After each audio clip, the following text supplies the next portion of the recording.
Have you ever wondered how artists create mesmerizing artworks with colors that look bright and inviting? Have you ever tried to recreate it only to end up with a muddy mess on your palette? Well, get ready to uncover the secrets of color mixing. In this video, we'll explore the world of colors and I will show you how to get the right color every time. Imagine having the power to blend primary colors like red, yellow and blue to create a mesmerizing palette of possibilities. Hi there, I'm Fransien Bobrus with Time to Create Art, and today we're diving into the world of color mixing. With just a few colors, you can unlock a world of artistic expression. By understanding the primary colors and their magical dance, we can open opportunities to capture the emotions and the essence of any painting subject. But here's the best part. You don't need many paints or a whole array of colors. With a limited palette, you can mix tones and shades to breathe life into your artwork. It's all about finding the right balance and exploring harmonies between colors. Are you ready to create art? Let's go! We start with just the three primary colors on our palette: red, blue and yellow. The primaries are considered the foundation of all colors and cannot be created by mixing others together. You can choose any primaries that speak to you. I prefer alizarin crimson, ultramarine blue and azo lemon yellow. But hey, don't be afraid to experiment with your own favorites. Now, here's a pro tip. Stick to this limited palette and explore it thoroughly. Paint at least 50 or maybe 100 paintings using only the three colors you choose today. This practice will give you a solid foundation in color mixing and a deep understanding of color harmonies. Now let's have some fun with color mixing. By combining two primaries, we create what is called a secondary color. Blue and red will create purple, blue and yellow will make green, and yellow and red will create orange. You can see that the secondary colors are created using equal parts of two primary colors. Different ratios of the primaries will give you different shades of the secondary colors. And you can easily create tertiary colors by mixing the primary with its adjacent secondary color. For example, mixing red with orange will make red-orange. And if you mix blue with green, you get blue-green, also called turquoise, etc., etc. Tertiary colors help expand your color range and create more nuanced shades. Now that we have a basic color wheel, please click on the like button below if you're enjoying the video.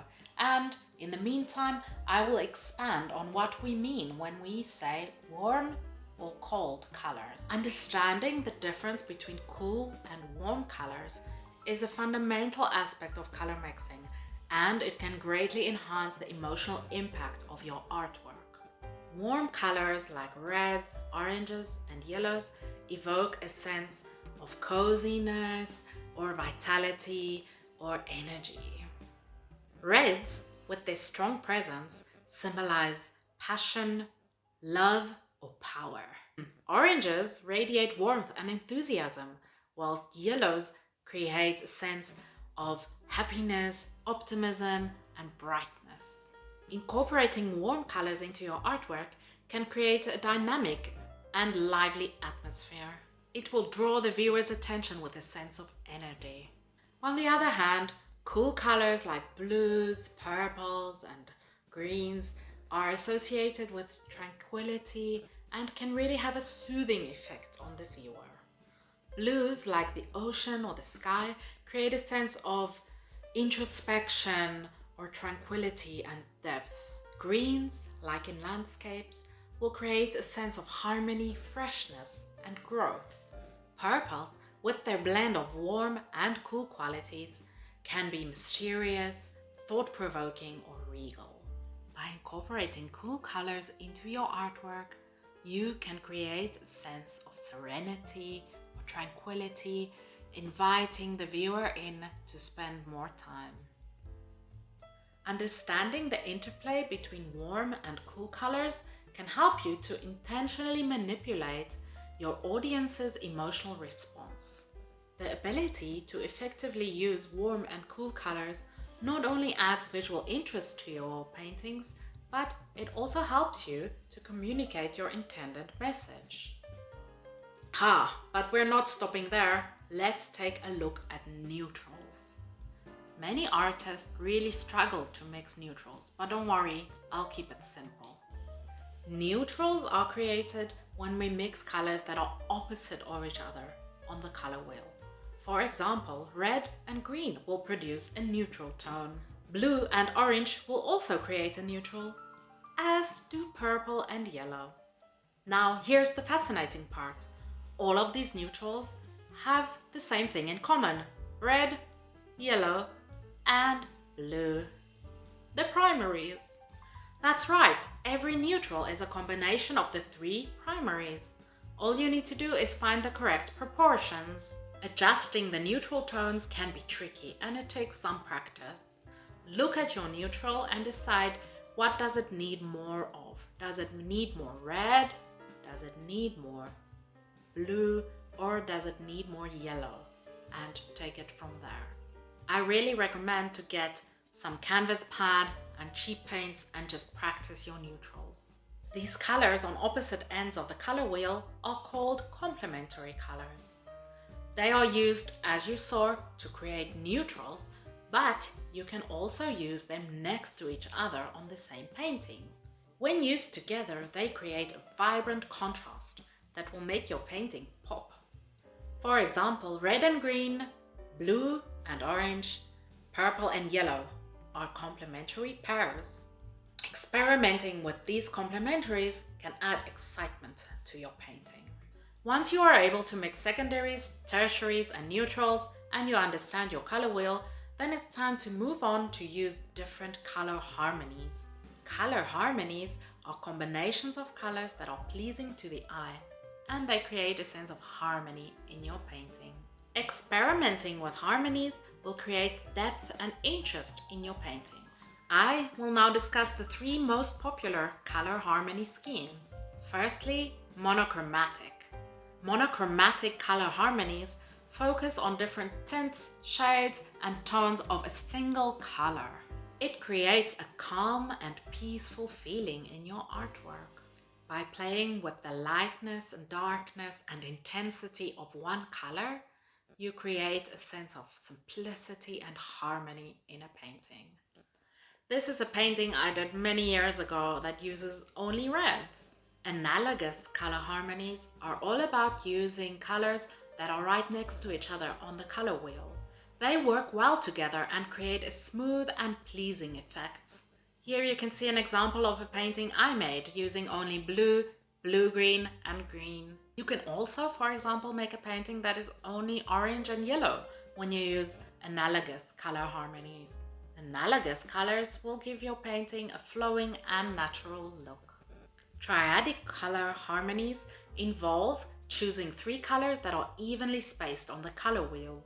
This creates a vibrant and exciting combination. For instance, using orange, green, and violet together. Triadic colors make your artwork stand out and grab attention. I think I'll use triadic colors in my next painting.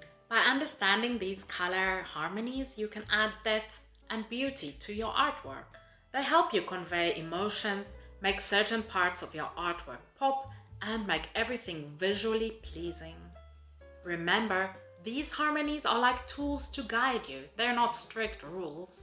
Feel free to experiment and trust your own instinct as you create your own unique compositions. Comment below on which color harmony you'd like to try in your next painting. Finally, we need to discuss shades and tints. To keep it simple, in order to tint a color or make it lighter, all you really need to do is add a bit of white. I suggest to add the white very gradually because it's really difficult to go back once you've added too much white. So gradually add a little bit of white and more until you get to the desired lightness. Imagine shining a bright light on something. It becomes lighter and softer. Adding white will do the same to your paint. It makes the color brighter and more pastel-like. You can create lovely pastel pinks, baby blues, or beautiful mint greens. Tints can give your painting lightness, delicacy, or even a dreamy atmosphere. To darken colors, many people use black, but personally I've never had black on my palette.